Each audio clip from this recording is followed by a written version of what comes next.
Last part में हमने देखा था कि रूडो को पिट में फेंक दिया जाता है। अब उसके बाद और तभी हम देखते हैं कि कूड़े के ढेर से बने हुए मॉन्स्टर रूडो के पीछे पड़ जाते और रूडो अपनी जान बचा के उनसे भाग रहा था। वो मॉन्स्टर दहाड़ता जिससे वहाँ पे कचड़े से बने और मॉन्स्टर्स आ जाते हैं और वो सभी रूडो को चारों तरफ से घेर लेते हैं। रूडो अपने मन में सोच रहा था कि आखिर ये अजीब सी चीज है क्या और आखिर ये चल फिर कैसे पा रहे हैं। रूडो अपनी जान बचा के यहाँ से भाग रहा होता तभी उसे एक इंसान का कंकाल दिखता जिससे यहाँ पे रूडो की फट जाती और वो ऊपर की तरफ चिल्लाते हुए कहते कि आखिर तुम कमीने मुझे यहाँ पर कैसे फेंक सकते हो। रूडो का तभी पैर फिसलता है और वो एक घाटी से नीचे गिर जाता है। इस जगह पे इतना ज्यादा कचरा था और यहाँ की ऑक्सीजन में भी इतना ज्यादा पॉल्यूशन था जिस कारण यहाँ पे रूडो को सांस लेने में भी दिक्कत होने लगी थी। रूडो अपने मन में सोचता है कि उसे जल्दी से यहाँ से निकलना पड़ेगा वरना वो यहीं पे मारा जाएगा। लेकिन यहाँ से रूडो भाग कर भी कहाँ जाएगा क्योंकि उसके चारों तरफ सिर्फ कचड़े का ढेर था। पॉल्यूशन के कारण रूडो को यहाँ पे खून की तक उल्टी होने लगती है और वो मॉन्स्टर्स भी रूडो के ऊपर हमला करने के लिए उसके पास आ जाते हैं। रूडो के मन में चल रहा था क्या उसका यही अंत है और क्या वो अब कुछ नहीं कर सकता।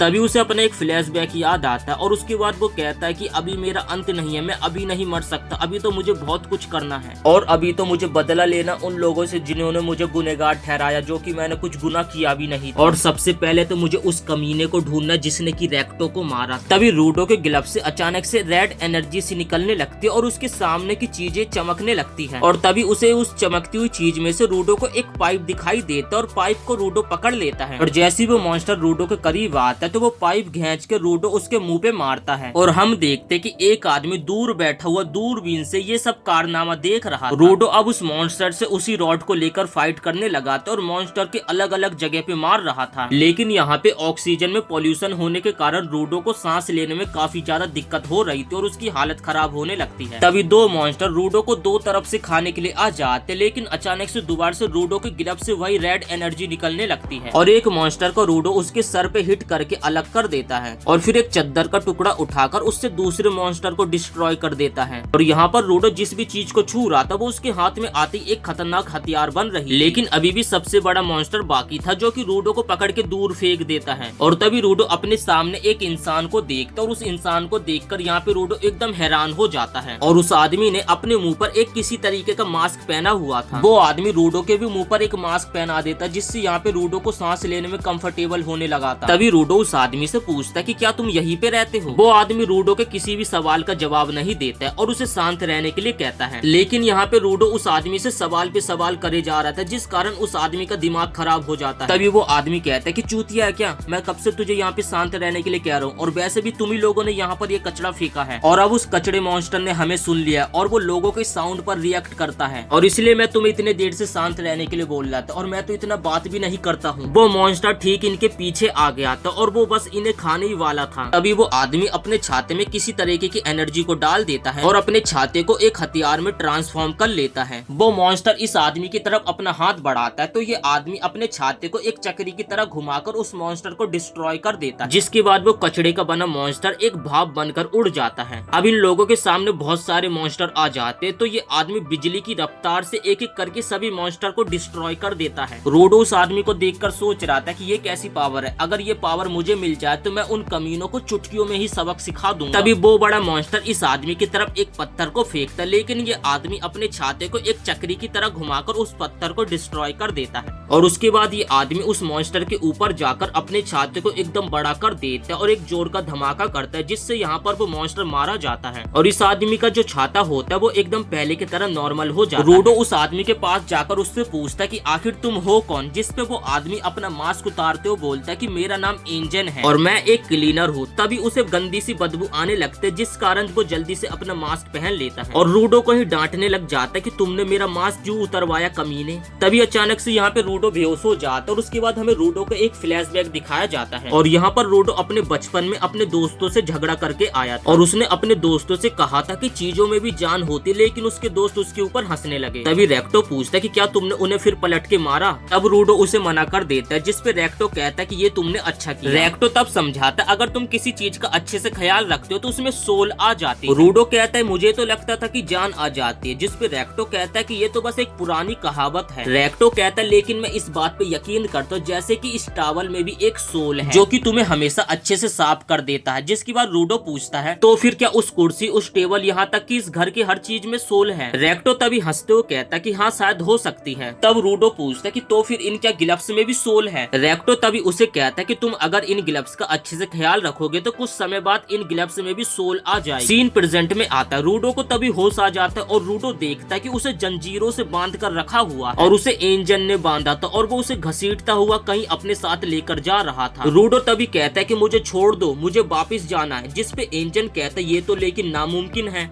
ऊपर वाली जगह को हम स्पेयर बोलते और ऊपर से आने वाले लोगों को स्पेयर आए और तुम क्या इतना ऊपर उड़ के जाने वाले हो? और एंजन उसे कहता है कि अपने दिमाग से तो ये बात निकाल दो कि ऊपर तुम जा पाओगे, क्योंकि ऊपर जाना तो नामुमकिन है। रूडो तभी उसे कहता है कि लेकिन मैं वापस जाऊंगा किसी भी कीमत पे, और तुमने अभी कहा कि ऊपर अभी जाना पॉसिबल नहीं है, लेकिन तुम कुछ तो जानते हो कि ऊपर कैसे जाया जा सकता है। मुझे इस दुनिया के बारे में जानना और साथ ही उस मॉन्स्टर के बारे में भी और साथ ही तुम्हारी उस पावर्स के बारे में भी। मुझे तुम्हारी जैसी पावर्स चाहिए ताकि मैं उन स्पेयर्स में रहने वाले कमीनों को जान से मार सकूं, और जब तक तुम मुझे सब कुछ बता नहीं देते तब तक मैं चुप नहीं बैठूंगा। एंजन कहता है कि ठीक है मैं तुम्हें सब कुछ बताऊंगा, और रूडो को घसीटता हुआ एक जगह पर लेकर आ जाता है जहाँ पर एक घर था, और एंजन उस घर के यहाँ रूडो को छोड़कर वहाँ से चला जाता है। उस घर के अंदर से बहुत सारे लोग निकल के आने लगते हैं और उनमें से एक आदमी रूडो के पास आता है और उससे पूछता है कि बच्चे तुम कहाँ से आए हो? वो आदमी कहता है कि क्या तुम ऊपर से आए हो? तभी रूडो कहता है कि हाँ मैं ऊपर से फेंका गया हूँ। और तभी वो लोग सुनकर अपने सभी मास्क को फेंक देते और रूडो के पास आकर पूछते क्या तुम सच में ऊपर से आए? मैंने तो कभी ऊपर से आए इंसान को जिंदा तक नहीं देखा, लेकिन ये बच्चा तो हमारी भाषा बोलते, क्या ये बच्चा सच में ऊपर से आया है? तभी वो आदमी कहता है कि हमें इस बच्चे के ऊपर यकीन कर लेना चाहिए, क्योंकि हमने ऊपर से आए इंसानों की बस डेड बॉडीज को देखा, आज तक जिंदा इंसान को नहीं देखा। तभी वो लोग रूडो की चेन खोलने लगते और यहाँ पे रूडो अपने मन में सोच रहा था कि ये लोग तो उस एंजन से तो अच्छे लोग लग रहे हैं। और उसके बाद वो लोग रूडो के पीछे हाथ पकड़ के उसे एक ट्रक में बंद कर देते हैं। तब हमें पता चलता है कि ऊपर से आए गए लोगों की बॉडी बहुत ही ज्यादा कीमती होती है और उन्हें अच्छे दाम में बेचा जा सकता है, और कुछ लोग तो इनके कपड़े के भी अच्छे दाम देते, लेकिन रूडो तो यहाँ पे एकदम जिंदा इंसान है, जिस कारण इन्हें करोड़पति बनने से कोई नहीं रोक सकता। फिर वो आदमी बोलने लगता है कि तुम लोग यहाँ पे अपना सारा कचरा नीचे फेंक देते हो, जिस कारण यहाँ पे एक कचरा मॉन्स्टर बन जाता है, और वो मॉन्स्टर हमारे बहुत सारे लोगों को मार देते और साथ ही यहाँ की पॉल्यूशन वाली हवा से भी हमारे लोग मारे जाते हैं, और यहाँ से हमें अपने घर भी छोड़ के जाने पड़ जाता है। इसलिए हम ऊपर वाले लोगों से बहुत ही ज्यादा नफरत करते हैं और अब तुम्हें टॉर्चर किया जाएगा।